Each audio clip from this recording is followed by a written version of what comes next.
अब ये आप 14वां अध्याय के अंतिम 2-3 श्लोक पढ़े आपने, स्पष्ट हो गया। अब वो परमात्मा है कौन, ये 15वां श्लोक बतावे।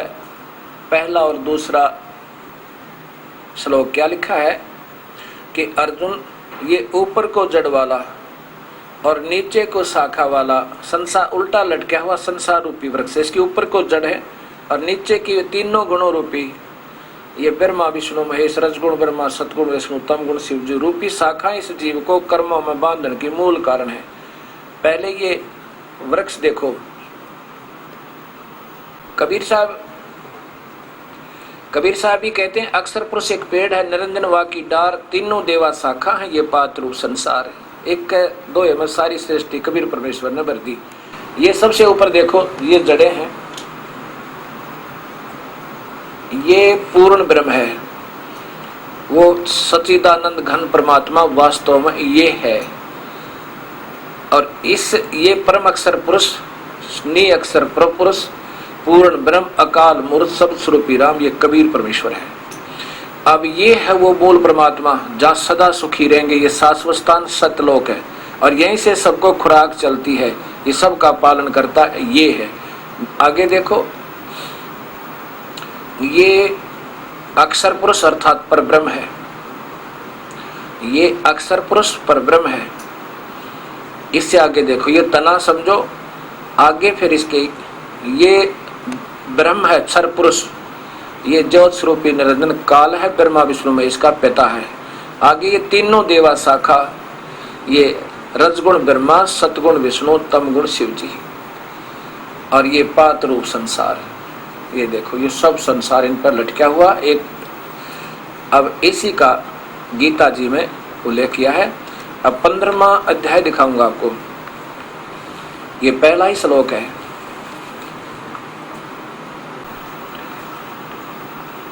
ये गीता जी और इसके 15वां श्लोक, 14 का तो आपने पूरा सुन लिया कि उस परमात्मा के पाने के लिए मैं ही सहयोगी हूं। अब इसमें लिखा ऊर्ध्वम मूलम अधः शाखा, ऊपर को जड़वाला, ऊपर को जड़वाला, नीचे को शाखा वाला। ये एक मजबूत अविनाशी वृक्ष है। छंदासी अस्य प्रणानी तम वेद से वेदवित है।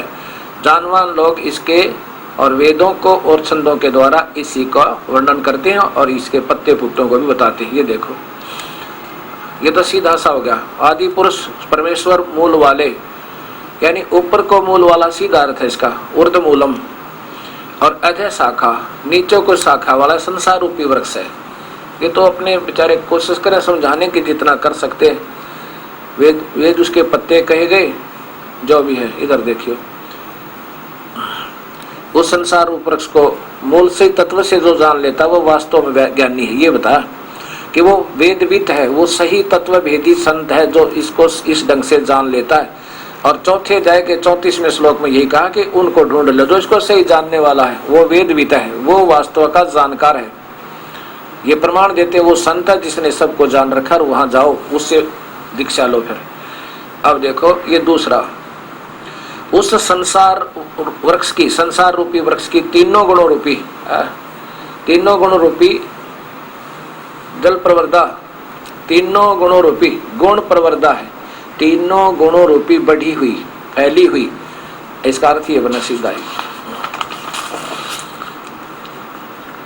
विषय भोग वाली, विषय पर वाला शाखा, ये रजगुण ब्रह्मा, सतगुण विष्णु, तमगुण शिव जी, ये फैली हुई शाखाएं, कोपलें। अधः माने नीचे और ऊर्ध्व माने ऊपर। नीचे पाताल लोक में, पृथ्वी लोक में और स्वर्ग लोक में फैली हुई है, मनुष्य लोक में, और मनुष्य लोक ये पृथ्वी लोक है। नीचे तो पाताल लोक में, ऊपर स्वर्ग लोक तक, और ये मनुष्य लोक में यानी पृथ्वी लोक में कर्मानुबंधनी, कर्मों के अनुसार बांधने वाली, मूलानी, मूल कारण है। ये तो अपने आप जोड़ लिया इन्होंने। ये मूलानी अर्थात मूल कारण है, मुख्य कारण है जीव को फंसाने के ये तीनों गुण, और नीचे और ऊपर सभी लोकों में व्यस्त है। ये स्पष्ट हो गया। इसी के साथ अब ये अध्याय नंबर 15 के 16, 17 और 18 श्लोक आपने फिर देखने होंगे, क्योंकि इनका लिंक बनता है इनसे। ये अध्याय नंबर 15, ये श्लोक नंबर 16, ये 17 है, ये 16 है। इस संसार में नाशवान और अविनाशी दो प्रकार के पुरुष हैं। इसका सीधा अर्थ है दो प्रकार के भगवान है और दो ही प्रकार की शरीर जीव प्राणियों की स्थिति है। सब प्राणियों का शरीर तो नाशवान है और आत्मा जीवनाशी अविनाशी कही गई। ये आपके 18वें श्लोक में काम आएगा कि वो काल भगवान कहता कि मैं तो इन मेरे अंतर्गत जितने प्राणी हैं, चाहे वो अविनाशी आत्मा रूप में है अर्थात शरीरधारी देवता है, मैं तो इनसे उत्तम हूँ, इसलिए मैं लोक में और वेद में मुझे भगवान मानते, मैं भगवान नहीं हूँ, मैं सर्वोत्तम पुरुषोत्तम नहीं हूँ। आगे देखो, दो भगवान है, क्षर और अक्षर। उत्तम पुरुष है तो अन्य परमात्मा इति उदाहरता है। वास्तव में भगवान तो वो तीसरा है जो जड़ है, उसी को वास्तव परमात्मा कहा जाता है। यही जो है लोकतर में तीन लोकों में अविश्य प्रवेश करके विभर्ती सबका पालन पोषण करता है और वही अविनाशी वास्तव में अविनाशी ईश्वर है, अव्यम ईश्वर है। ये भी देख लो, उत्तम पुरुष तो और ही है, उत्तम भगवान तो अन्य ही है जो तीनों लोकों में प्रवेश करके पुरुष माने भगवान जानो सबका धारण पोषण करता है। वो जड़ अविनाशी परमात्मा कबीर परमेश्वर, वो ही वास्तव में अविनाशी परमेश्वर परमात्मा इस प्रकार कहा गया है। अब 18वें में क्या कहा है कि मुझे तो केवल इसलिए अविनाशी कहते हैं, कितना स्पष्ट लिखा है, क्योंकि मैं नाशवान जड़ वर्ग क्षेत्र से तो अतीत हूँ और अक्षरात अविनाशी जीवात्मा से भी उत्तम हूँ, इसलिए लोक और वेद में इस संसार 21 ब्रह्मांड में और इस वेद में मुझे तो इसलिए पुरुषोत्तम मानते। आगे देखो, मैं पुरुषोत्तम नहीं हूँ। 19 में स्पष्ट किया है कि जो ज्ञानी पुरुष मुझको इस प्रकार पुरुषोत्तम मानते हैं, वेद जान कर वेद पढ़ करके इसलिए जो मालिक है, तो वह सर्वज्ञ पुरुष इस सब प्रकार से निरंतर मुझको ही भजता है। मुझ वासुदेव नहीं, माम का अर्थ ये नहीं, मुझको ही भजता है, अर्थात वो वेदों का ज्ञाता केवल मुझे ही पूर्ण परमात्मा मान कर भजता रहता है। अब 20 देखो, हे निष्पाप अर्जुन, इस प्रकार ये अति रहस्य युक्त गोपनीय शास्त्र मेरे द्वारा कहा गया, इसको तत्व से जानकर ज्ञानवान और कर्तार्थ हो जाते हैं और कर्तार्थ हो जाते हैं, उनका तो बेड़ा पार हो जाएगा। सत साहिब परम पूज्य सुधांशु जी द्वारा, परम आदरणीय सुधांशु जी के द्वारा, और देखिए श्रीमद् भगवत गीता आचार्य सुधांशु जी। इसमें सिर्फ मैं इतना दिखाना चाहूंगा, बाकी आपके पास उपलब्ध है, प्रेम से पढ़ लेना। अध्याय नंबर 17, अध्याय नंबर 17, इसमें यहां से पढ़ना शुरू कीजिए। शास्त्र विधि से हीन, अन्न दान रहित, बिना मंत्र के, बिना दक्षिणा और बिना श्रद्धा के किए जाने वाले यज्ञ को तामस यज्ञ कहते हैं। जो मनमुखी साधना करते हैं, जो कितना दान कर दिया, किम्य बनवा दिया, वो शास्त्र विरुद्ध, शास्त्रहीन है। आगे देखो 14 में, देवता ब्राह्मण गुरुजन जीवन मुक्त महापुरुषों का पूजन करना, शुद्धि रखना, सरलता ब्रह्मचार्य का पालन करना, हिंसा न करना, यह है संसार शरीर संबंधी तप है। ये तप के ऊपर के यज्ञ बताए। अब ये तपों के ऊपर आ गया। अब उद्योग न करना, सत्य प्रिय हितकारक भाषण। अब यहाँ इसका अर्थ क्या है कि सत्यम प्रिय हितम, अपने प्यारों के लिए सत्य बात कहना, चाहे वह कितनी कड़वी लागे। जैसे ये दास कह रहा है, उसका अर्थ है कि चाहे अपने प्यारों के लिए सत्य भाषण कहना, चाहे इसका कितना कैसा ही प्रतिफल निकले, वो हिचका नहीं करते। इसको तप कहते हैं, सच्चाई कह देना। सत्यम क्या है? उद्वेग न करने वाला, सत्य प्रिय हितकारक भाषण, यानी अब हितकार में चाहे कितनी कड़वी सत्य तो जरूर कहे, उसको तप कहते हैं। चाहे कितनी कठिनाई भी क्यों ना उठानी पड़े, जैसे दास आपको बता रहा है, और हो सकता है इस कड़वी सत्य को कुछ महसूस भी कर रहे होंगे, लेकिन सत्य कहने वाले सत्य कहा करते हैं। ये एक तप है, ऐसा तप है। और अभ्यास ध्यान करने वाणी, यह वाणी संबंधी तप कहा। आगे देखो, मन की प्रसन्नता, सौम्य भाव, मननशीलता, मन का निग्रह, भावों की शुद्धि, इस तरह यह मन संबंधी तप कहा। अच्छा, अब 17वां देखो, ये 17वां श्लोक है 17वें ही अध्याय का। परम श्रद्धा से युक्त फल इच्छा रहित मनुष्यों के द्वारा 3 प्रकार शरीर, वाणी और मन का तप किया जाता, उसको सात्विक कहते। ऊपर के तो ठीक है, आगे के देखो।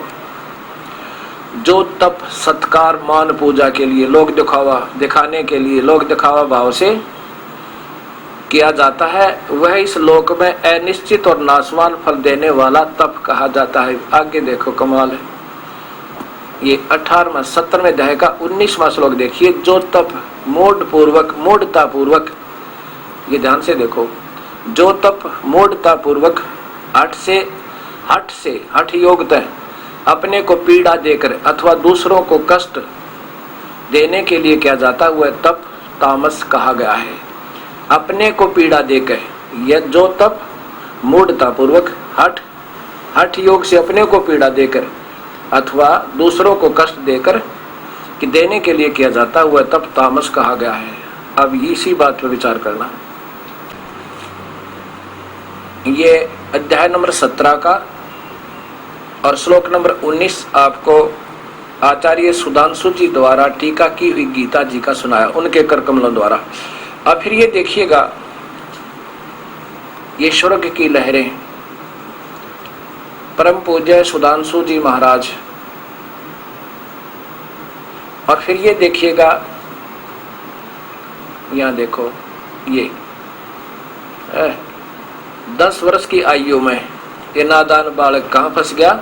हठ योगी विजेंद्र मुनि का संग, ध्यान, साधन और कठिन प्रक्रिया। हठ योगी, यही देख लो, यहाँ से यहाँ सारी बात सिद्ध हो जाएंगे आपने।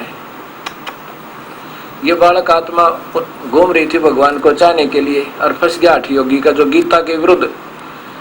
10 वर्ष की आयु में हठ योगी विजेंद्र मुनि का साथ, ध्यान साधना की कठिन प्रक्रिया, कठिन शरीर को पीड़ा देकर, आगे देखो, घबराए नहीं, क्योंकि कितना कष्ट हुआ, घबराए नहीं। बाल यशपाल साधना पथ के अडिग पथी बनकर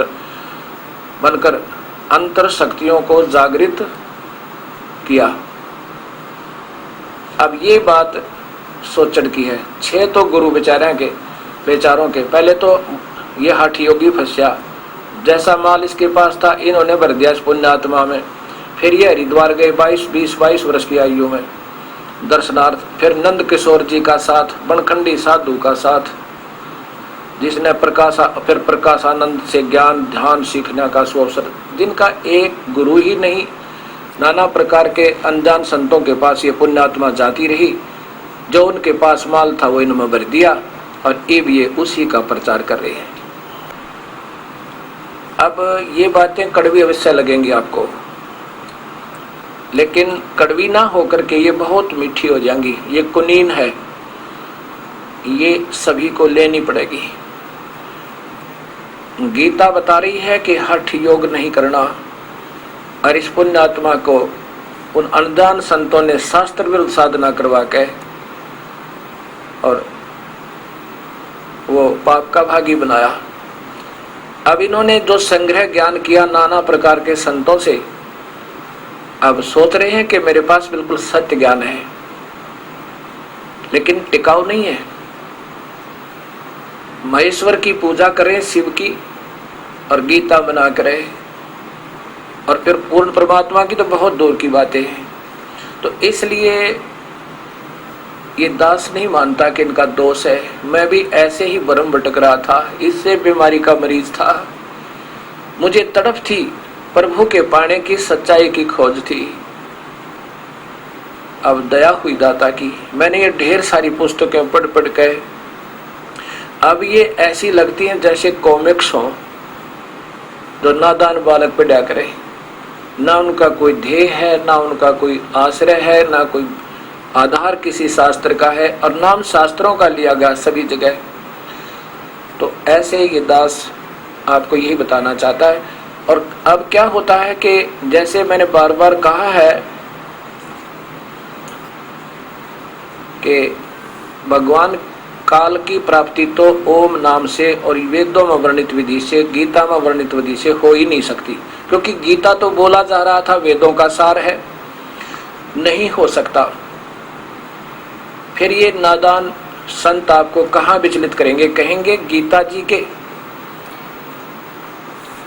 11वें अध्याय के बाद में 55 श्लोक में स्पष्ट लिखा है, 53 और 54 में, कि मुझे अनन्य भक्ति से पाया जा सकता है। प्रथम तो आपने ये सोचना होगा, वेदों में वर्णित विधि ओम नाम का जाप, ध्यान यज्ञ मेडिटेशन और बाकी धर्म यज्ञ, प्रणाम यज्ञ, ज्ञान, ये शास्त्रों का अध्ययन आदि है, ये सब ज्ञान यज्ञ होती है और ओम नाम का जाप है।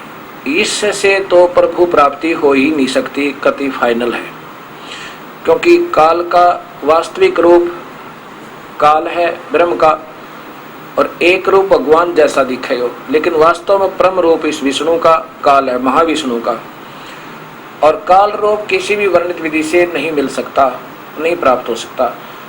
फिर जैसे अर्जुन डरा हुआ था, 46वें श्लोक में कहा कि हे सहस्राबाहु, 1000 भुजा वाले भगवान, क्योंकि ये काल 1000 भुजा युक्त है, ब्रह्मा विष्णु महेश केवल 4 भुजा युक्त है और इनकी माता जी अष्टंगी वो 8 भुजा युक्त है। तो कहा कि हे सहस्राबाहु, आप अपने उसी चतुर्भुज रूप में आओ। अब यहां से नहीं विचलित होना, इससे ही बात बनेगी। तो ऐसा, क्योंकि मैं बहुत डर गया हूं और मुझे बड़ा डर लग रहा है, मैं घबरा गया हूं, मेरा तो हार्ट अटैक होने वाला है, भाव ये था अर्जुन का कहने का। तो कहते हैं मैं आपके इस विराट रूप को देखकर डर गया हूं। तो 47 में भगवान कहता है तू इसको देखकर क्यों डर गया, चिंता ना करे। ये देखो गीता जी, ये वही है गीता जी, और इसके 11वें अध्याय में श्लोक नंबर 46 देखो, पहले ने देखे हुए 46 में, मैं वैसे ही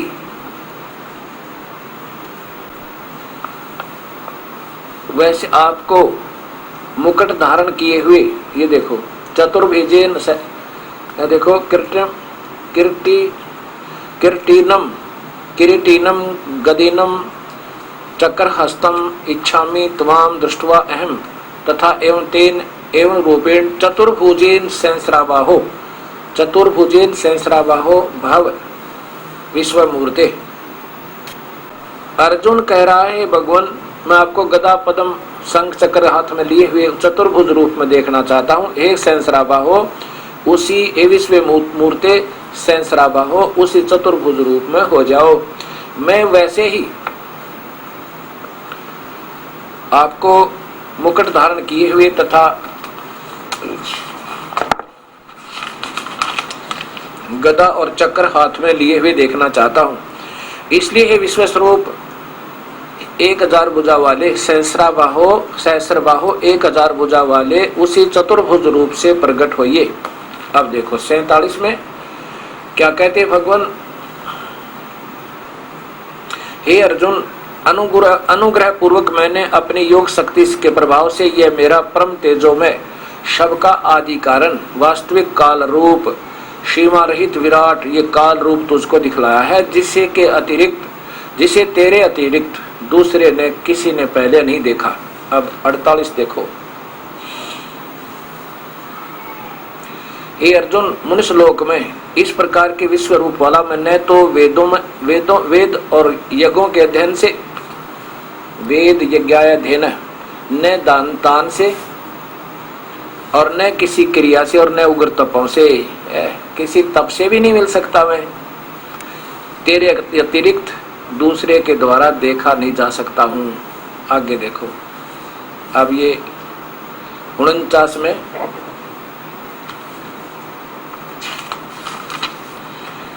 भगवान कहता है कि मेरे इस प्रकार के से इस विकराल रूप को देखकर तुझे व्याकुल नहीं होना चाहिए और मूढ़ भाव नहीं होना चाहिए। तू भयरहित और प्रतियुक्त मन वाला होकर उसी मेरे इस शंख चक्र गदा पद्म चतुर्भुज रूप को फिर देख। बिल्कुल सही टीका किया है। जहां तक इनकी बुद्धि सही काम कर रही है, बिल्कुल सही कर रहे हैं। जय दयाल गोविंद का जी।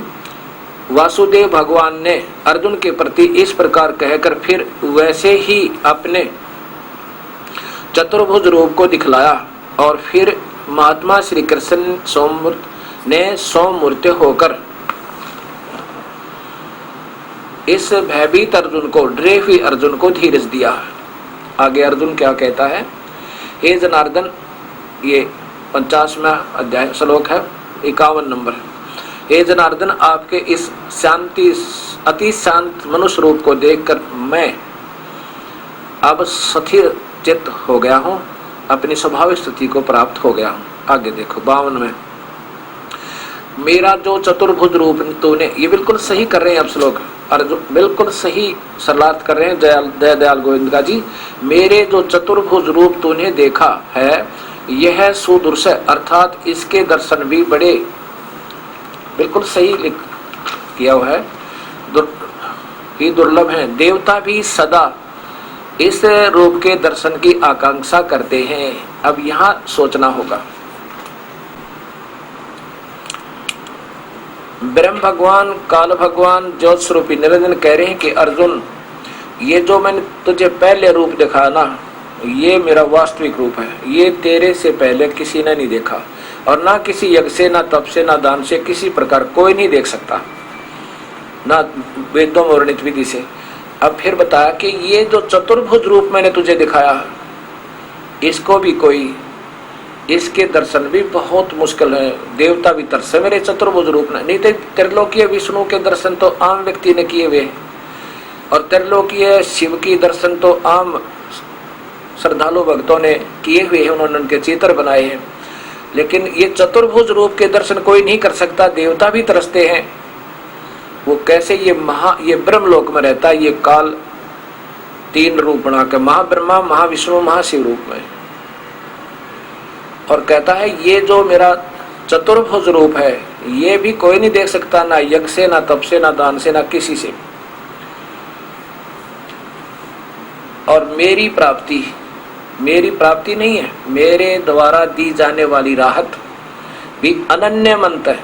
अनन्य मन, जैसे आपने अव्यभिचारिणी भक्ति, अव्यभिचारी अनन्य मन, अन्य देवता ना पूजा, केवल मेरी पूजा करे, उसको ही उपलब्ध है। आगे ये मिलेगा आपको। अब ये चित्र देखना एक ब्रह्मांड का, ये ब्रह्मा जी का लोक, ये शिव का लोक, ये त्रिलोकीय ब्रह्मा विष्णु महेश है, ये पृथ्वी है, ये स्वर्ग और नरक है, ये स्वर्ग है, ये इंद्र का लोक इसके साथ ही है, ये स्वर्ग और नरक है, ये स्वर्ग के राजा की राजधानी इंद्र लोक साथ में, और ये शिवलोक है, शिव जी का लोक, और ये ब्रह्मा का लोक है। ये त्रिलोकीय ब्रह्मा विष्णु शिव है।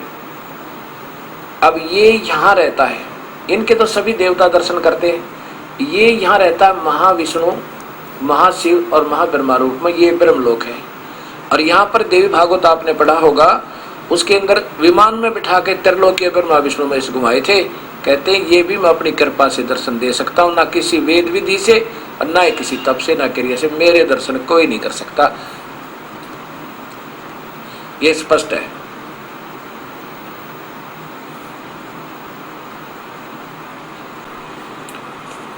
गीता जी को फिर देखिएगा, अध्याय नंबर 11, वही चल रहा, श्लोक नंबर, अब ये 52 सुनो। मेरा जो चतुर्भुज रूप देखा है, यह सुदर्शन अर्थात इसके दर्शन भी बड़े दुर्लभ हैं, क्योंकि वो ये इस रूप में, ये काल ब्रह्मलोक में रहता है, दुर्लभ है। देवता अपी माने भी सदा ही इस रूप के दर्शन की आकांक्षा करते हैं, अर्थात ये काल कहता है फिर ये रूप भी मेरा। आगे देखो 53 श्लोक में 11वें अध्याय के, जिस प्रकार तूने मुझको देखा, इस प्रकार ये चतुर्भुज रूप वाला, ये सही लिख रहा है जय दयाल गोविंद का जी ने, बिल्कुल सही टीका किया है। न मैं वेदों से और न तप से, न दान से और न यज्ञ से देखा जा सकता हूँ।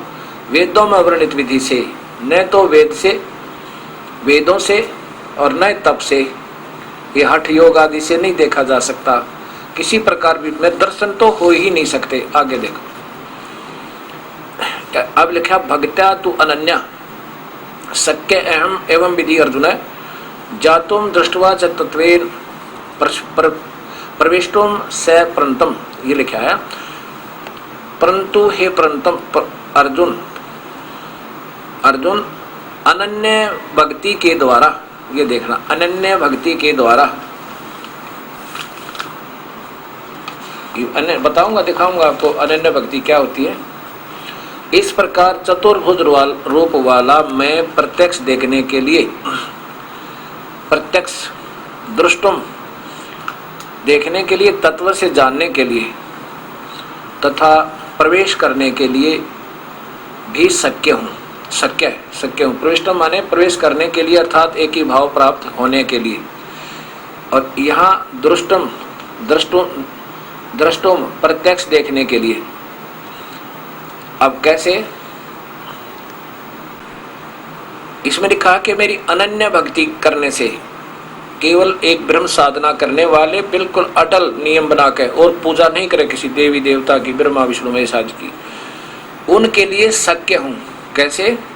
कि वो डट कर भक्ति करो हजारों वर्षों तक, फिर उनके पुण्य कर्म बन जाए, उनका लाभ मिले, फिर उन्हीं को अपने पुत्र ब्रह्मा विष्णु महेश बनाता है। ये उन परमात्माओं को, श्रेष्ठ आत्माओं को अपने यहाँ जन्म देता है और फिर उनको विमान में बैठाकर दूर से दर्शन करवा देता है। बस, आम नहीं है। अन्यथा उस अनन्य भक्ति का विशेष प्रमाण क्या दिया है कि मैं केवल तुम जो भक्ति करते हो उसकी रक्षा आदि करता हूं और सुख सुविधा ही दे दूंगा। ये अध्याय नंबर 9 का श्लोक नंबर 22 देखो। अध्याय नंबर 9 और श्लोक नंबर 22 देखो। जो अनन्य प्रेमी जन भक्तजन मुझ परमेश्वर तो उन्होंने भाव से लिख दिया, मुझ को निरंतर चिंतन करते, अनन्य भाव से, निष्काम भाव से भजते हैं, उन नित्य निरंतर चिंतन करने वालों का योग अक्षेम मैं स्वयं प्राप्त कर देता हूँ। योग क्षेम क्या होता है कि भक्ति मार्ग में कोई बाधा आवे उसकी रक्षा करता हूँ बस, और फिर उनको सुख सुविधा दे देता हूँ जो उस भक्ति की बनती है। इसका वास्तविक लाभ तो ये बताया है। अब यहाँ स्पष्ट हो गया कि 3 परमात्मा हैं। काल क्षर पुरुष नाशवान है और परब्रह्म अक्षर पुरुष का है, क्योंकि जैसे एक सफेद मिट्टी का कप हो, वो तो काल भगवान समझो, सुंदर दिखे, बड़ा सुवस्थित सा दिखे, वो क्षर पुरुष। एक स्टील का कप, वो अक्षर पुरुष, यानी इससे कुछ ज्यादा स्थायी अविनाशी जैसा लगे। ब्रह्मण का अर्थ होता पूर्ण परमात्मा, उस जैसा ही लगता है, लेकिन यह भी नाशवान है। जैसे सफेद मिट्टी, चीनी का कप तो तुरंत ही विनाश हो जाता है, लेकिन वो सीधा जैसे मटके जैसा बना हुआ एक और कप होता है जिसको दोना बोलते हैं मिट्टी का, वो तो हम शरीर हमारा है। ये इतना हमारे से और स्थायी है, इसका भी विनाश है। फिर अक्षर पुरुष का भी जैसे स्टील का कप है, वो कुछ ज्यादा स्थायी नजर आता है उनसे, लेकिन है उसका भी विनाश, क्योंकि स्टील को जंग लगेगा, उसकी मिट्टी हो जाएगी, नाश को प्राप्त होगा, लेकिन बहुत समय लगेगा, इसलिए उसको भी स्थायी नजर आता है, उसको भी स्थायी का, लेकिन फिर भी स्थायी नहीं है। ऐसे ही क्षर पुरुष तो ये काल है, ब्रह्म ये तो नाशवान है, बहुत शीघ्र, और इसके द्वारा दी जाने वाली राहत भी उत्तम नहीं, अनुत्तम है। अक्षर पुरुष के लोक में वो खाता नहीं, आयु बहुत लंबी है, वहां भी पशु पक्षी बने हुए हैं, वो कुछ अविनाशी ज्यादा है।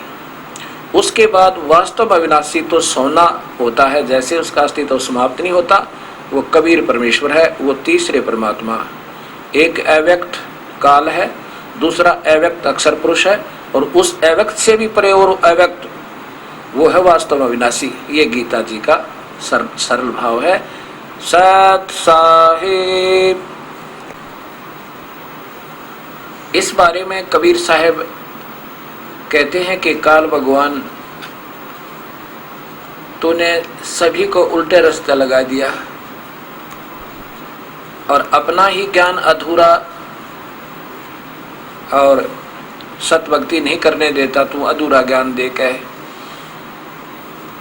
और फिर उसके कारण क्या हो गया समाज में, जो अनजान संत हैं उनको तो विवेकशील, उनके ना जाने कितनी उपमा दी जाती हैं, बड़े अच्छे विचारवान हैं, विवेकशील हैं, बहुत बड़े विद्वान हैं, और जो सच्चाई बताता है उसको कहते तो गवार है, क्या जाने ऐसे ही देवताओं के विरुद्ध बोलता है, झूठ बोलता है। और जबकि सत्य सामने होती है तो उसके लिए कहा है, निरंजन धन तेरा दरबार, निरंजन धन तेरा दरबार, जहाँ पर तनक नाय विचार, जहाँ पर तनक न्याय विचारी।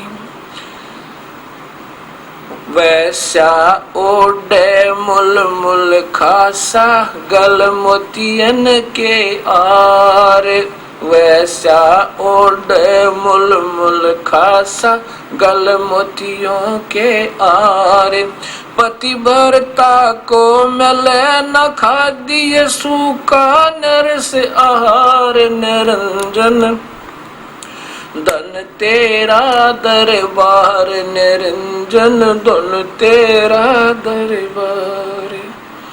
पाखंडी का आदर जग में संत को कह लबाड़े, पाखंडी का आदर जग में संत को कह लबाड़।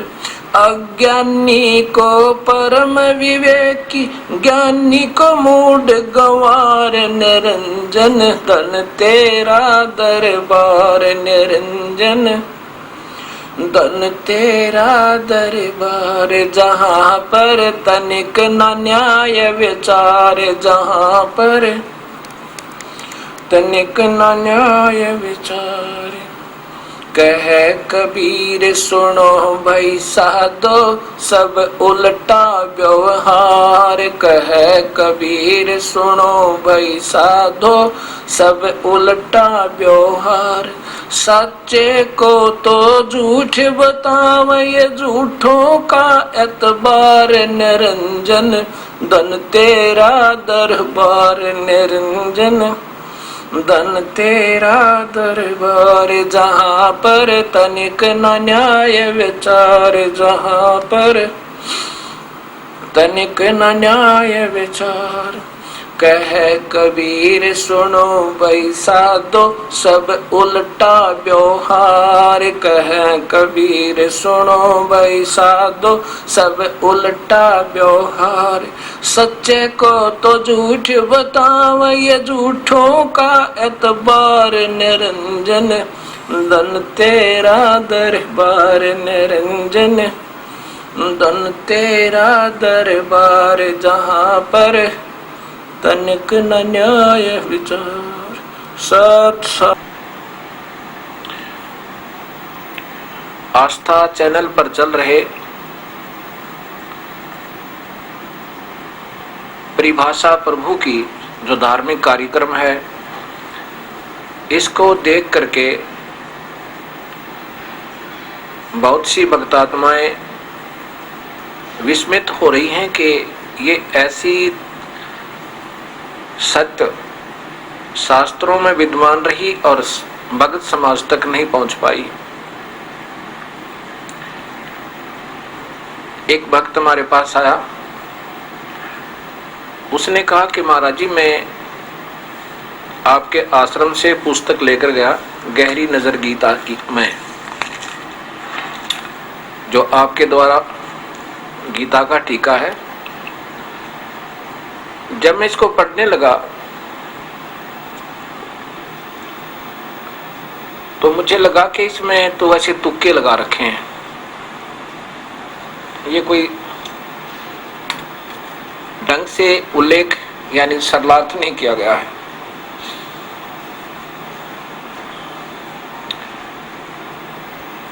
तो मैं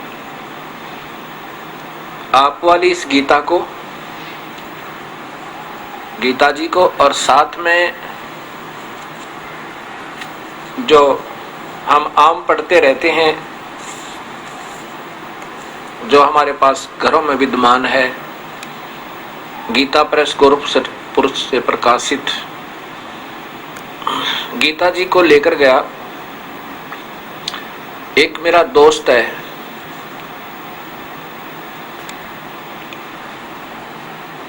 और उसने संस्कृत में एमए एमएड, और वो प्रोफेसर है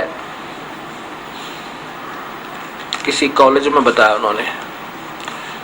और मैंने उससे कहा कि आप निष्पक्ष भाव से इन दोनों पुस्तकों को के सरलार्थ को देखना। आप किसी में भी, आपने तो क्या लेना देना है, और जो मैंने उनको 2 श्लोक बताए, इनका फैसला करके देना। कौन कौन से बताए? 18वें अध्याय का 64 और 66 नंबर श्लोक। तो क्या बताया उस लेक्चरर जी ने कि जो अध्याय नंबर 18 का श्लोक नंबर 64 है,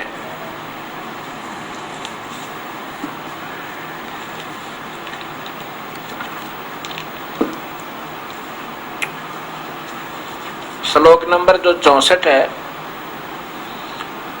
वो तो आपके गुरुजी द्वारा, आप ये जो गीता गहरी नजर, गुरुजी तो बाद में बनाया उसने, गहरी नजर गीता में जो है वो तो उसका ठीक है, और दूसरा जो है 66 वाला है, वो गीता प्रेस गोरखपुर से प्रकाशित है, वो ठीक है।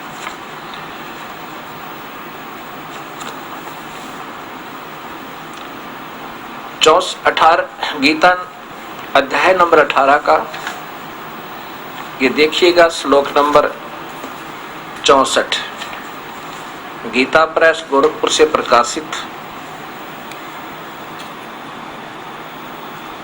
आदरणीय गीता जी,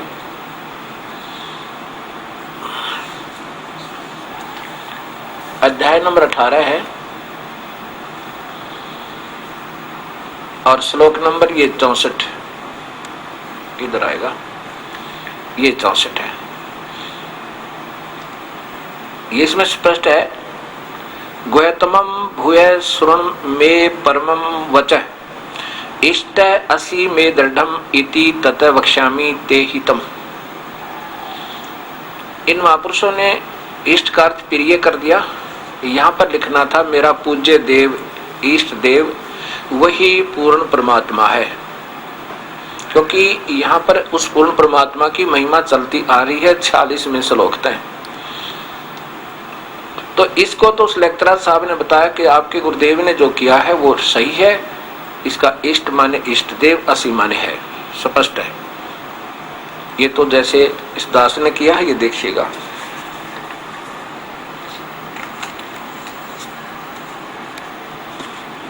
ये गहरी नजर गीता में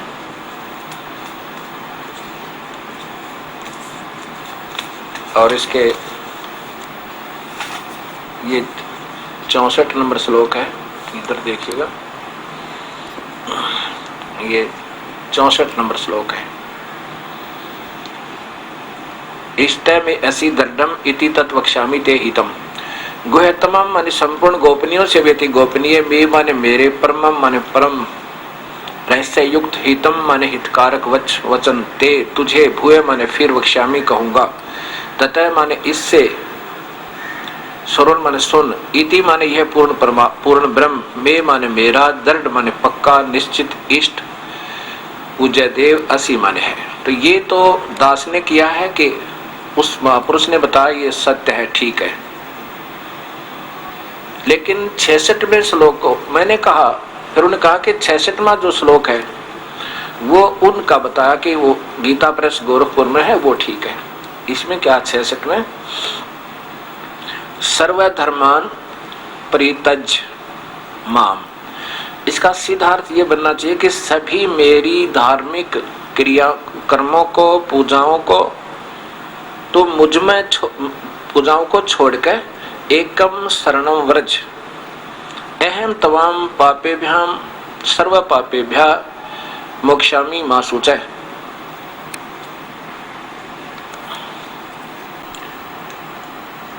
ये एक पुस्तक गहरी नजर गीता में इस दास के द्वारा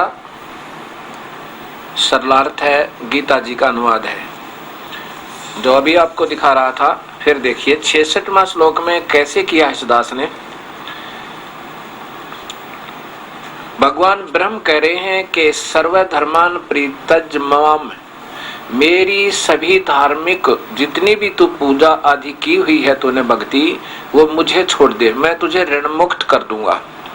एकम शरणम व्रज, उस एक की शरण में चला जा। एकम माने सर्वशक्तिमान, जिसके बराबर कोई दूसरा ना हो। ब्रह्म कह रहा कि मैं तुझे सब पापों से मुक्त कर दूंगा, अर्थात मैं तुझे ऋण मुक्त कर दूंगा। सीधा अर्थ बने है। माम माने मेरी सर्वधर्मान, संपूर्ण पूजाओं को परित्यज त्याग कर तू केवल एकम उस पूर्ण परमात्मा की शरण माने शरण में, व्रज माने जा। अब आपको शब्द कोश में दिखाऊंगा व्रज का अर्थ क्या होता है। व्रज माने जा, अहम माने में, तवा तुझे सर्व पापे भय संपूर्ण पापों से मोक्षामि छुड़वा दूंगा, मां सुच तो शोक मत कर, यानी तुझे ऋण मुक्त कर दूंगा, तू चिंता ना करे। और इन महापुरुषों के द्वारा जो किया है टीका वो भी देखिएगा।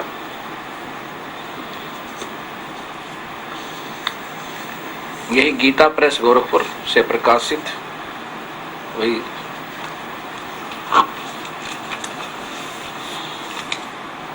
अब 66वां इन्होंने कैसे किया है, पहले 64वां देखिएगा इनके द्वारा किया हुआ।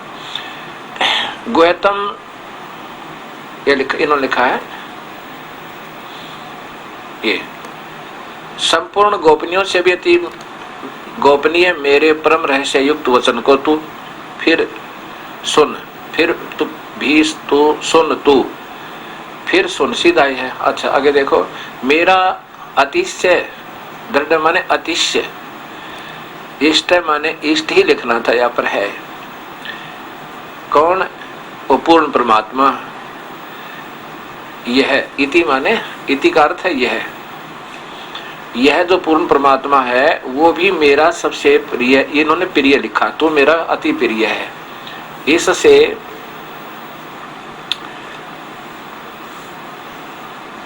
परम हितकारक वचन मैं तुझे कहूंगा। अब 65 में लिखा है,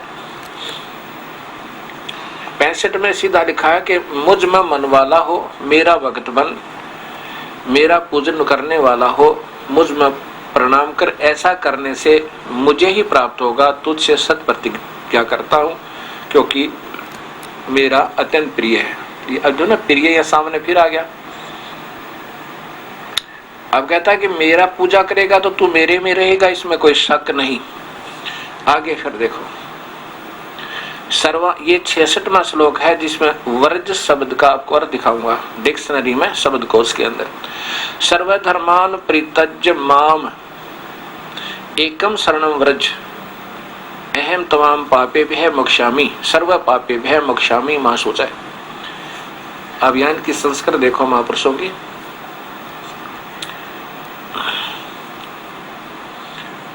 सर्वधर्मान, संपूर्ण धर्मों को अर्थात संपूर्ण कर्तव्य कर्मों को मुझ में त्याग कर तू केवल एक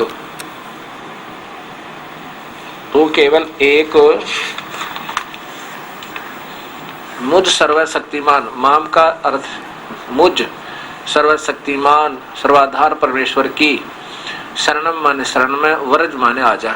बता, व्रज का अर्थ है चला जाना, गमन करना, प्रस्थान करना, देश निकाला लेना। अभी दिखाऊंगा आपको, जाना। इन्होंने लिखा आजा। भगवान तो कह रहा कि तू जा मेरे से पीछा छुटवा, मैं तो काल हूं, सबको खा रहा हूं, तुझे भी खा जाऊंगा। अब यहां देखो, मैं तुझे संपूर्ण पापों से मुक्त कर दूंगा।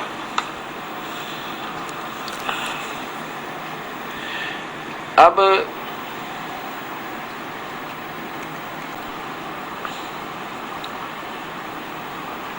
मैंने उस भक्त आत्मा से कहा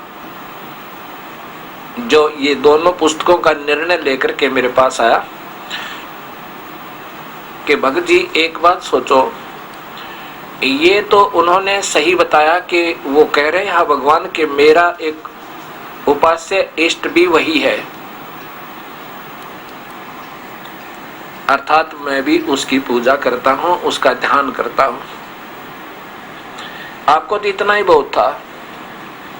जब वो स्वयं स्वीकार कर रहा ब्रह्म, मान लीजिए आप कृष्ण मान रहे हो, श्री कृष्ण जी ही बोल रहे हैं, आप ही के आधार पर मैं कहूं तो श्री कृष्ण जी भी कह रहे हैं कि मेरा उपास्य इष्ट कोई और है। वैसे तो ऐसा नहीं है, वो तो ब्रह्म बोल रहा है जो 21 ब्रह्मांड का प्रभु ब्रह्मा विष्णु महेश के पिताजी। तो आपको तो इतना ही काफी था कि ये भगवान कह रहा कि मेरा पूज्य देव कोई और है और मैं भी उसी की पूजा करता हूं, तो तू भी उसी की शरण में जा। अब ये देखिएगा, गीता जी आदरणीय आसाराम जी द्वारा टीका, श्री संत श्री आसाराम जी आश्रम अहमदाबाद, श्रीमद् भगवत गीता, इसके 18वें श्लोक देखिएगा। 18वें अध्याय का श्लोक नंबर पहले 64 देखो। 64 में तो इन्होंने यही लिखा है, ये अध्याय नंबर 64 ना, अध्याय नंबर 18 श्लोक नंबर 64। संपूर्ण गोपनीयों से भी अति गोपनीय मेरे परम रहस्य युक्त वचन को तू फिर सुन, तू मेरा अति प्रिय है। इष्ट माने इन्होंने भी प्रिय ही लिखा। इससे यह परम हितकारक वचन मैं तुझसे कहूंगा। अच्छा, अब छठा 66वां देखिएगा। संपूर्ण धर्मों और अर्थात संपूर्ण कर्तव्य कर्मों को मुझ में त्याग कर तू केवल एक मुद सर्वशक्तिमान सर्वाधार परमेश्वर की शरण में आ जा। मैं तुझे संपूर्ण पापों से मुक्त कर दूंगा, तू शोक मत कर, आ जा। वर्ज माने आ जा। ये दिखाना चाहता हूं मैं आपको। श्री आचार्य सुधांशु जी महाराज श्रीमद् भगवत गीता, इनके द्वारा टीका है। ये 18वां अध्याय,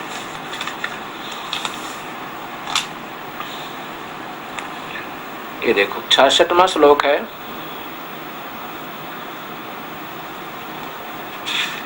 ये 66वां श्लोक देखिएगा, गीता अध्याय 18।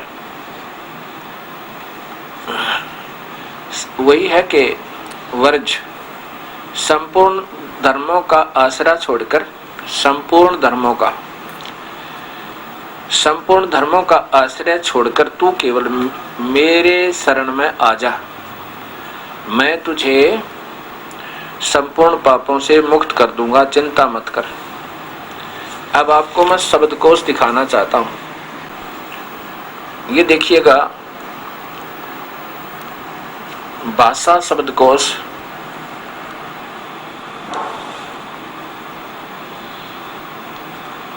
इधर देखिए नीचे, राम नारायण लाल बेनी प्रसाद प्रशासक तथा पुस्तक विक्रेता इलाहाबाद। वर्ज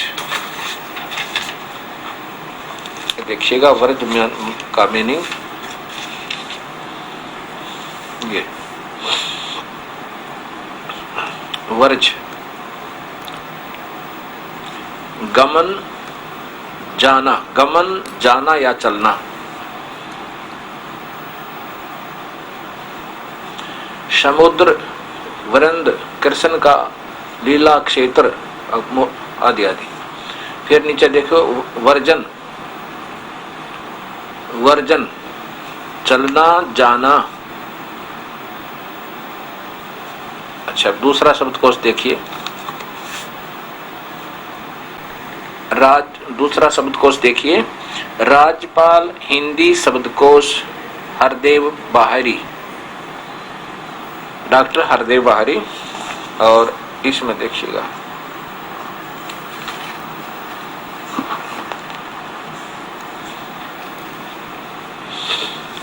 वर्ज, इधर देखो,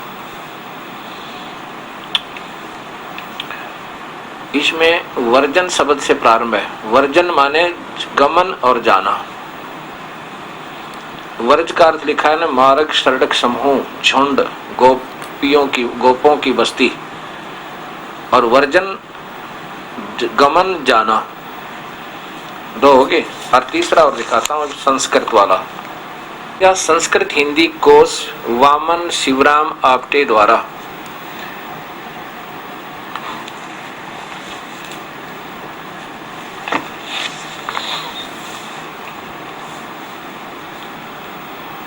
ये देखो ऊपर वर्ज, वर्ज का अर्थ है जाना, चलना, गति करना आदि।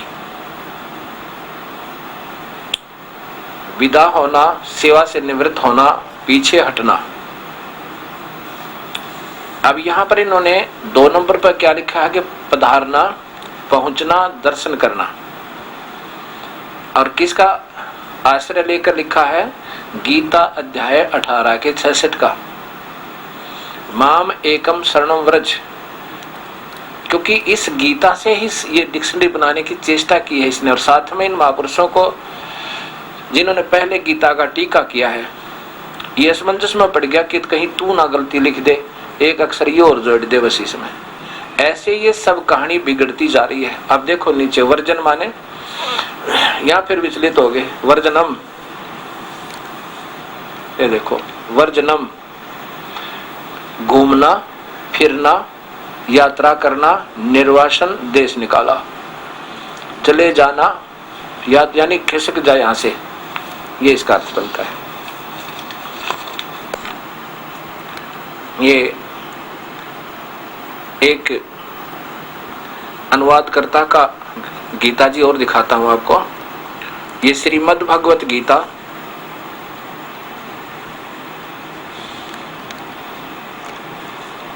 ये कहां से प्रकाशित है? श्रीमद् भगवत गीता, सद्गुरु वंदे विष्णु श्री कृष्णम वंदे जगद्गुरु, भाव प्रबोधिनी भाषा टीका सहित। अनुवादक हैं ब्रह्मलीन महात्मा सत्यानंद, सर्वज्ञानानंद आदि संपादक हंसादेश जी। कहां से प्रकाशित है ये? मानव उत्थान, प्रकाशक है मानव उत्थान सेवा समिति, 2/12, पंजाबी बाग, नई दिल्ली। ये यहाँ देखिए, ये श्री हंसराज जी महाराज इस हंसादेश पंथ के प्रवर्तक हैं, परम संत सतगुरुदेव हंसराज जी महाराज। और इनके परम शिष्य व पुत्र ये श्री सतपाल जी महाराज, इन्हीं के आश्रम से प्रकाशित है, जो इनको मान्य है। ये अध्याय नंबर 18, 64 से 64, 65, 66 ये श्लोक इन्होंने किया है। यहाँ इकट्ठे किए हैं इन 3 श्लोकों का। तो ये है सर्व धर्मों के कर्मों को छोड़कर केवल मेरी शरण में आ जा, मेरी शरणागत रूप धर्म में लग, मैं तुझे संपूर्ण पापों से मुक्त कर दूंगा।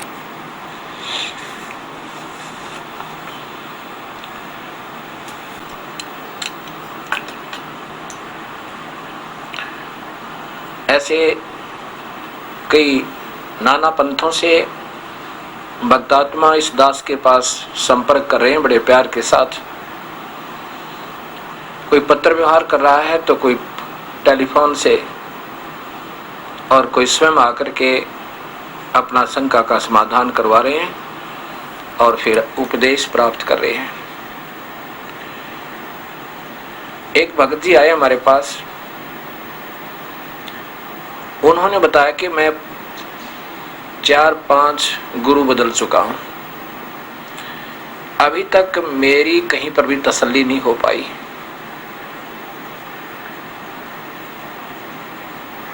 तो उसने उन पंथों के नाम बताए। फिर अब उसने बताया कि मैंने बचपन से जो शरण ली थी वो श्री बाल योगेश्वर जी महाराज के यहाँ से उपदेश लिया था।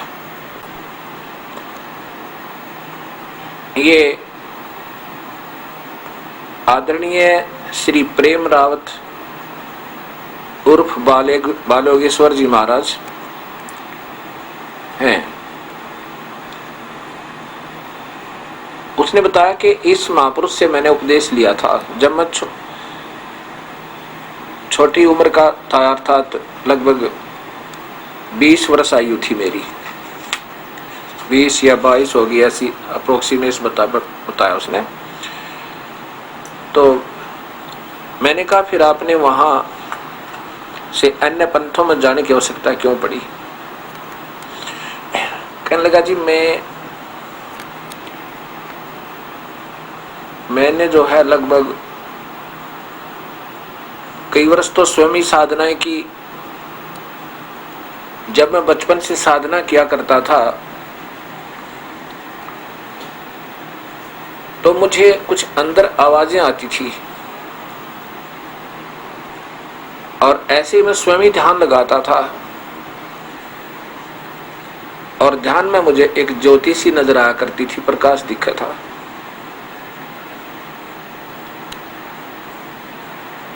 तो मैं कईयों से पूछा तो कई महापुरुषों ने, किसी ने ढंग का जवाब मुझे नहीं दिया।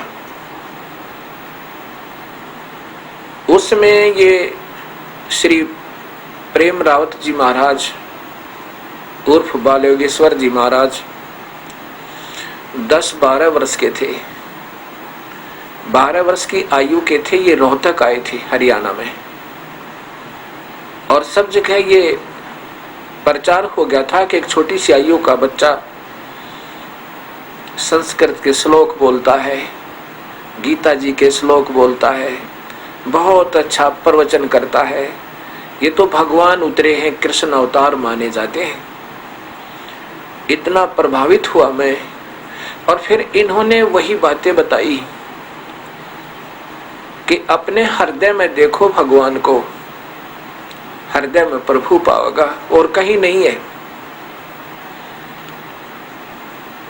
और हम 2 मिनट में प्रभु के दर्शन करा सकते हैं। मैं बड़ा प्रभावित हुआ, आश्रम में पहुंचा, उपदेश लिया। कैसे कि इन्होंने बताया कि ऐसे कान दबाओ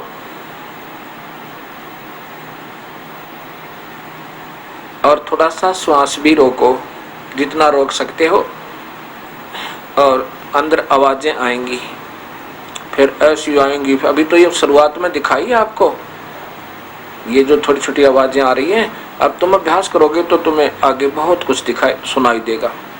फिर ऐसे आंखें दबवाई,